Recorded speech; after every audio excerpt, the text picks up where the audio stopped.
What if death isn't the end, but the moment you finally wake up? Across ancient teachings, near-death experiences, and spiritual revelations, one truth keeps echoing: your soul doesn't vanish when you die. It returns to something far greater. In this video, you'll uncover what really happens after death, why your soul never truly sleeps, and how this knowledge can forever change how you live, love, and let go. You're not behind. You're not off course. You are precisely where your soul needs to be to move forward. Imagine emerging from a vivid dream so convincing that it felt more real than waking life, only to realize that what you thought was reality was just another layer of illusion. Now imagine learning that death is not an ending, but a doorway into a greater awakening. That idea might seem unsettling at first. We've been raised to dread what we can't see or explain. But what if I told you that ancient spiritual traditions, wise philosophers, and countless near-death accounts all suggest a different truth? That death doesn't snuff out consciousness, it liberates it. And once you understand that, your entire perspective on life, loss, and your own decisions begins to shift in the most profound way. In the spiritual realm, what drives every experience is a powerful inner urge, the soul's desire to grow and expand its light. Death, then, isn't the final period in your story. It's a comma, a pause before the next chapter begins, one of many in an eternal book of lifetimes. When the soul leaves its physical shell, it enters a state of transition, a kind of cosmic threshold. In this dimension, the rules of time no longer apply. The pressures of earthly life, anxiety, fear, material attachment begin to dissolve. But that detachment doesn't happen instantly for everyone. Each soul goes through its own unique process, shaped by how awake and self-aware it was while in the body. It's during this transitional space that the soul begins to make key decisions. It reconnects with its essence, meets with spiritual guides, and begins to plan what comes next. But here's the most important part. Nothing is forced. Absolute freedom governs the soul's journey. With loving guidance, it chooses what it still needs to experience in order to evolve. Just knowing this truth changes everything. It transforms how we carry pain. It brings gentleness to grief. It dissolves the chains of guilt. And most importantly, it replaces the fear of death with reverence for life itself. Many assume that everything magically resolves the moment we die. But the reality is often far deeper and more intricate. Awakening on the other side is not always effortless. It can be a sacred moment of clarity, but also one of deep reflection and reorientation. Once the soul crosses over and begins to settle into the non-physical realm, one of the first significant stages it encounters is a powerful moment of reflection. This is known as the life review. Not a trial or a judgment, but a compassionate unfolding of everything the soul has just lived. Here, in a space beyond time and ego, the soul revisits the experiences, choices, emotions, and relationships of its previous life. This process is not meant to shame or condemn. There is no divine punishment. Instead, with the gentle guidance of wise spiritual mentors, the soul observes its journey with clarity, honesty, and love. What unfolds is not just a memory reel, but a deeply emotional and sensory re-immersion into the life just lived. The soul doesn't merely see what happened, it feels it. Every word spoken, every action taken, every thought nurtured is relived from both the soul's perspective and the perspectives of those it affected. Imagine watching a movie of your life, but this time with full awareness of how your presence influenced every ripple in your environment. The loving words that healed, the moments of anger that hurt, the kindnesses offered or withheld, they all come into focus with complete emotional truth. This profound reflection allows the soul to grasp what it truly learned and where growth is still needed. It recognizes patterns that were broken and those still clinging to it. It understands what strengths blossomed and what fears still linger. But here's the beauty. There is no external verdict. The soul itself, with guidance, comes to its own realization. It sees its progress and its blind spots not with shame, but with a deep desire to evolve further. This is why the life review is considered a turning point. It serves as a bridge between what was and what could be next. With this newfound clarity, the soul begins to prepare for its next journey, one shaped by love, wisdom, and a thirst for spiritual advancement. Knowing that this experience awaits us beyond this life isn't meant to create fear. It's an invitation to live more fully now, to act with compassion, to speak with truth, to be mindful of the energy we bring into the world. So pause for a moment. Ask yourself, if today were the day you watched the movie of your life, what would you feel? Pride, regret, gratitude? Would it move you to tears of joy or realization? That single question can become a compass. Let it guide your next decision. Let it remind you, everything you do matters. Every moment is recorded in the soul's memory, not by force but by truth.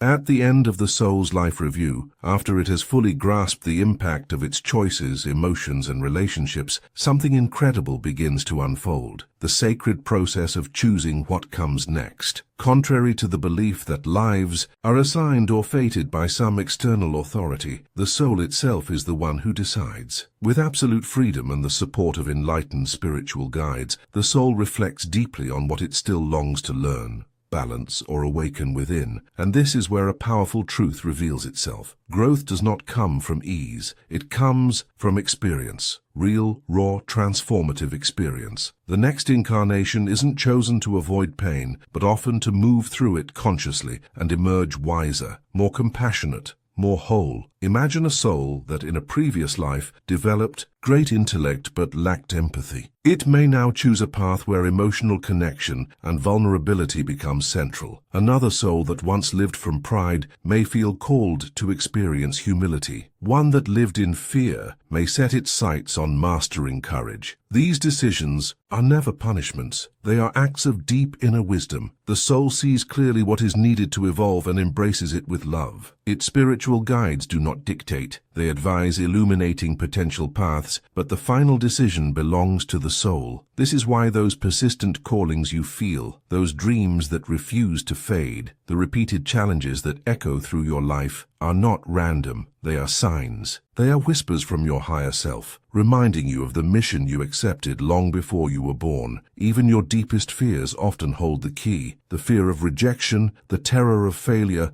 the pain of vulnerability. These are not just psychological quirks. They are invitations. Each one points toward an inner lesson your soul came here to face and transcend, and none of this happens by accident. The soul does not spin a wheel of fate and land on a random life. It studies possibilities. It explores future scenarios. It chooses with awareness, with courage, and with hope. Understanding this can transform how we view our own lives. It turns hardship into an opportunity. It transforms inner conflict into spiritual material. It allows us to stop asking, "Why is this happening to me?" and begin asking, "What is this here to teach me?" Because nothing in your path is meaningless. Everything your soul encounters was chosen not to break you, but to build you. You're not being punished, you're being shaped into your highest form.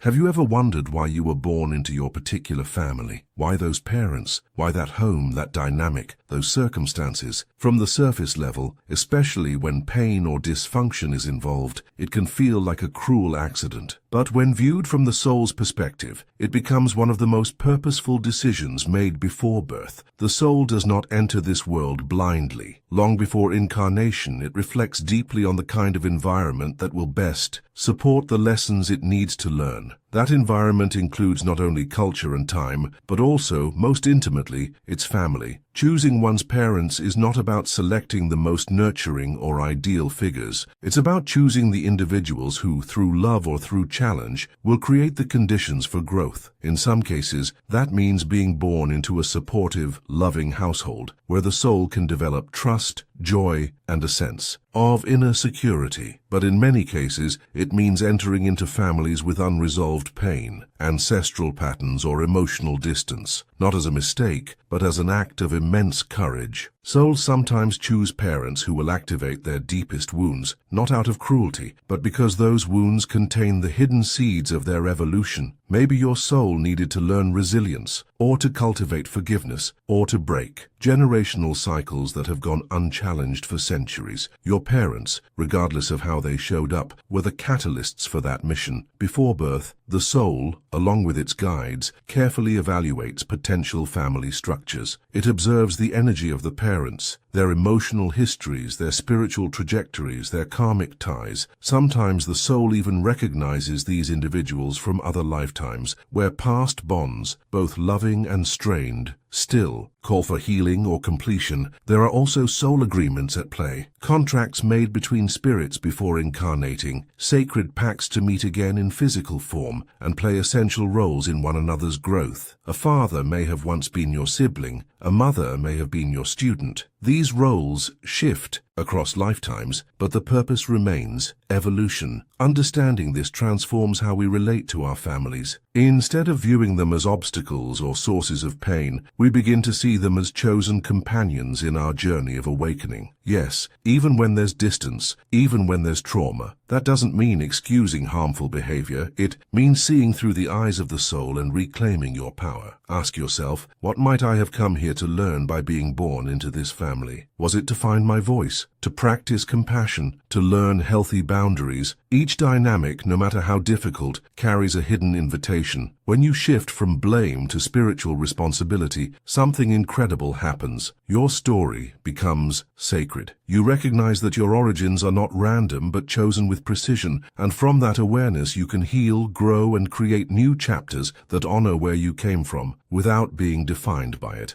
Have you ever paused to consider why you were born in your particular country, culture, or even at this exact moment in history? From the human viewpoint, it might seem like a roll of the dice, geography, politics, and timelines chosen at random. But from the soul's perspective, every detail is intentional. Your soul selected not only your family, but also the wider environment into which you would enter, the culture, the socio-economic reality, the spiritual climate, and even the generational energy. None of it was accidental. These elements form the backdrop for your soul's specific curriculum of growth. Sometimes this means being born into beauty, abundance, and stability. Other times, it means arriving in the heart of conflict, limitation, or societal transformation. Not as a punishment, but as a precise placement for evolution. If your soul needed to develop compassion, it may have chosen to experience life in a place where suffering is visible and unavoidable. If it needed to awaken courage, perhaps it incarnated in a country facing turmoil, where your voice, values, or safety are tested. If creativity or innovation were part of your mission, maybe your soul picked a culturally rich but resource-challenged environment that would stretch your adaptability. It's not only where you were born that matters, but when. The era you inhabit carries its own collective lessons. Each generation is born into a specific energy field with shared karmas and global patterns to transform. If you're here now, it's because your soul knew this moment would offer precisely the challenges and opportunities needed for your spiritual advancement. Yes, it's easy to feel overwhelmed by the world, by inequality, chaos, or fear. But what if your soul chose this exact setting to be part of the solution, to heal old wounds, bring light to dark corners, or question traditions that no longer serve? Humanity's evolution? Perhaps you were born in a place where your views are not welcomed, so that you could become a pioneer of change. Maybe you live in a land scarred by history to help bring renewal. Or possibly your environment appears limiting on the surface, but holds within it the raw materials of your strength. Nothing is random. Your soul analyzed lifetimes, mapped possibilities, and still said yes to here, now, this moment, this country, this culture, because it held the tools you would need and the tests you were ready for. Understanding this changes everything. It turns resentment into purpose. It transforms victimhood into mastery. And it reminds you that you're not lost in the wrong place. You are a crucial part of a greater design. Your presence isn't an accident. You are where you are for a reason. And what you do with that awareness can shape not only your life, but the future of the world around you.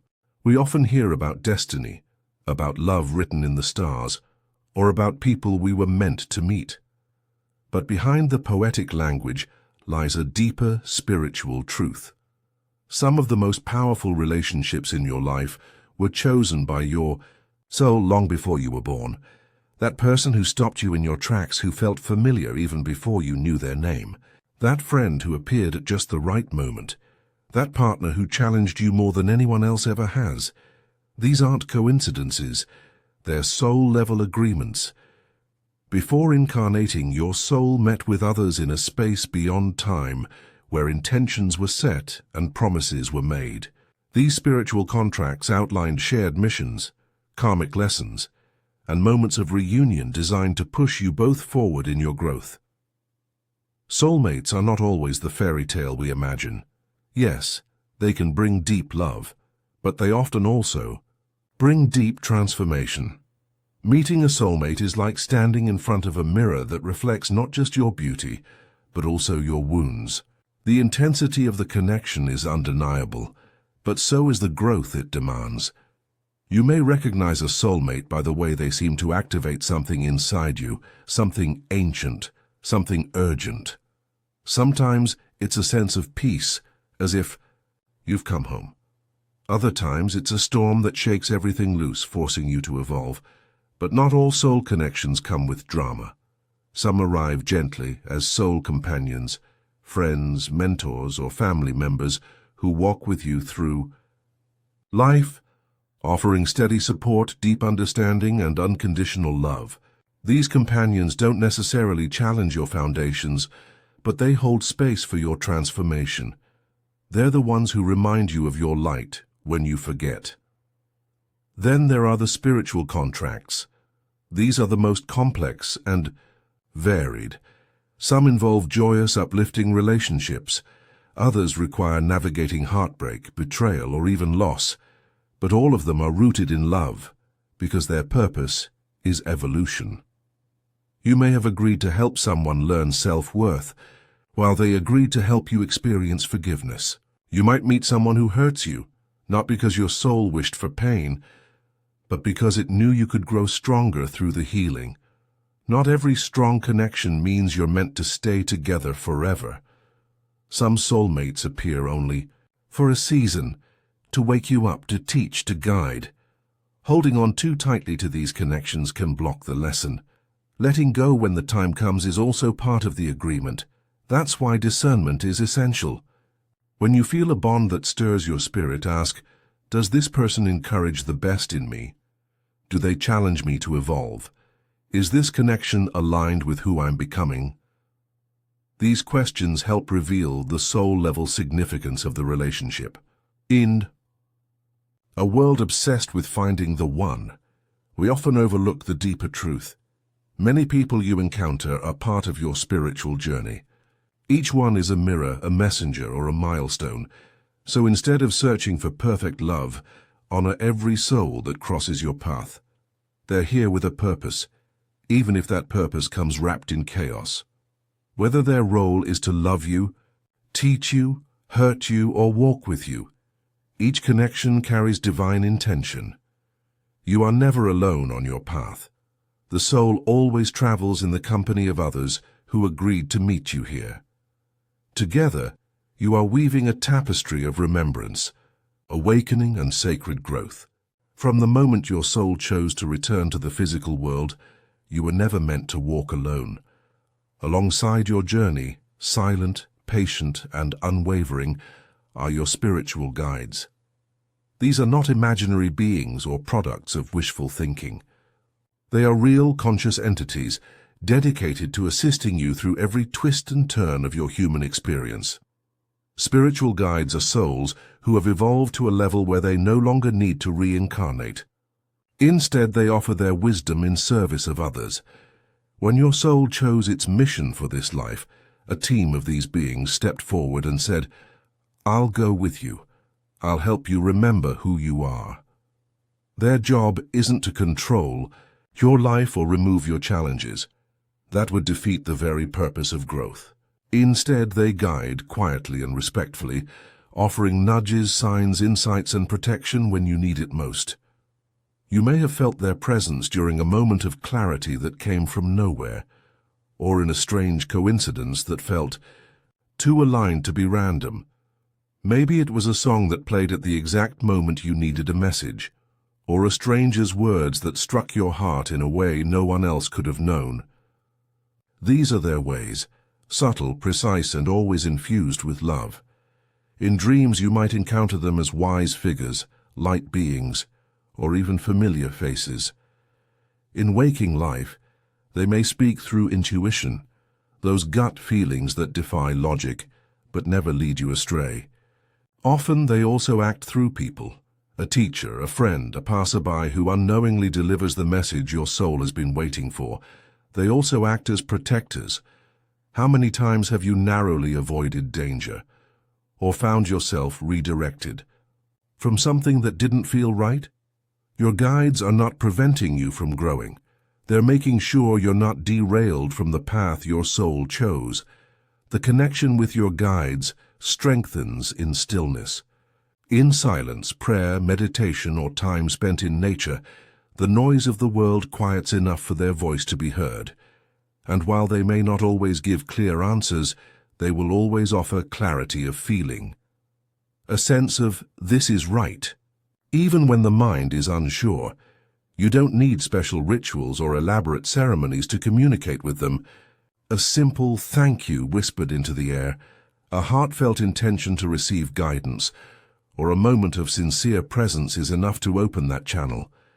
The more you trust that you're guided, the more visible their presence becomes. The relationship deepens, their signs grow clearer, and soon you begin to realize that you were never truly alone in any of your struggles. Life may test you, stretch you, and sometimes break your heart, but you have never been abandoned. Your spiritual team has been there through every silent cry, every courageous step, and every quiet victory. They walk with you, not in front, not behind, but beside you, always. For ages, the concept of karma has been clouded by fear and misinterpretation. Many have believed it to be a system of punishment, a cosmic scoreboard where mistakes are paid for through suffering. But from the soul's perspective, karma is not a punishment at all. It is a balancing force, a divine system of learning, restoration, and expansion. Every thought you think, every action you take, every emotion you carry radiates energy. That energy moves out into the universe and eventually circles back, not as retribution but as a mirror, a teacher, a gentle or intense invitation to grow. Reincarnation allows the soul to revisit these energetic threads across many lives. It is the soul's way of harmonizing the imbalances it has created, exploring what it once misunderstood, and embodying higher truths it's now ready to embrace. If a soul once misused power, it may choose a life where it experiences powerlessness, not as punishment, but to understand humility, empathy, and justice. If it once inflicted emotional wounds, it might now live in a way that awakens deep compassion for others' pain. And if it cultivated love, kindness, or forgiveness in a previous life, it often reaps those gifts in the next. Karma is not a fixed sentence. It's a field of possibilities, always shifting, always responsive to your current choices. At every moment, you are creating new karmic patterns with your words, your intentions, your decisions. You are never trapped. You are constantly invited to choose again. This is why challenges should not be seen as punishments. They are messages, often painful, but always purposeful. When hardship arises, the most powerful question isn't why, but what is this showing me? That shift changes everything. It reclaims your power and places you back in the role of conscious co-creator of your life. The bravest souls often volunteer for the hardest missions. They agree to face illness, poverty, loss, discrimination, or trauma, not because they must suffer, but because they are ready to awaken faster. They carry a fierce commitment to healing not just for themselves, but for others too. Their light grows sharp through the friction of experience. Souls born with severe disabilities may teach those around them about compassion, patience, and unconditional love. Souls who endure violence or oppression may inspire movements, awaken justice, and break cycles of silence. Those who face devastating loss may become the carriers of empathy in a world that desperately needs it. Understanding karma in this way changes how we view pain, ours and others. It invites us to look at suffering not with pity, but with reverence. It calls us to honor the hidden strength in those who endure more than we can imagine, and to recognize our own pain as sacred material for growth. Your most difficult moments are not signs that you failed. They are often signs that your soul is ready to rise. What feels like breaking is often the cracking open of old karmic patterns, making space for something new, something freer, something more aligned with the truth of who you are becoming. And so, the next time you find yourself in the midst of struggle, remember this. You are not being punished, you are being invited to heal, to evolve, and to remember your infinite strength. You didn't come here just to go through the motions. You weren't born to simply survive, pay bills, and repeat routines until life fades away. Deep within you lies a purpose, something your soul mapped out long before this incarnation began. That purpose isn't something you have to invent. It's something you need to remember. And yet, in the chaos of daily responsibilities, noise, and fear, it's easy to forget. Many people walk through life feeling disconnected, lost, or numb, not because they lack worth, but because they've lost touch with what truly moves them from within. Your soul's purpose is encoded into your being. It lives in your longings, in your deepest curiosities, in the things that break your heart and the dreams that refuse to die. Finding your purpose is not about chasing a title or following trends. It's about listening deeply to what your soul is trying to say through every moment of joy, resistance, or pain. As you get closer to that alignment, the universe begins to respond. Synchronicities appear, doors open. The right people, conversations, and insights seem to show up at the exact moment you need them. That's not coincidence, it's confirmation. It's the universe's way of saying, yes, you're getting warmer. One powerful tool to help uncover your soul's blueprint is the Akashic Records, a vast energetic archive that holds the memory of all your soul's experiences across lifetimes. Through intentional practices or the guidance of trained healers, you can tap into this wisdom to better understand your gifts, your wounds, and what you came here to fulfill. But you don't always need mystical methods to reconnect. Sometimes a few minutes of silence, away from the world's distractions, can be enough. Meditation, nature, journaling, breath. These are portals through which your inner knowing can finally speak, and it's often been speaking all along. You just needed space to hear it. Your pain carries clues. The things that frustrate or sadden you most in the world may point directly to the purpose you were born to help heal. Your natural talents, the ones that feel effortless, are also part of the map. Even your childhood dreams, the ones you buried under practicality, might still be whispering the truth of who you are. And while your soul made a plan before coming here, it also gave you something incredibly powerful: free will. Nothing is fixed.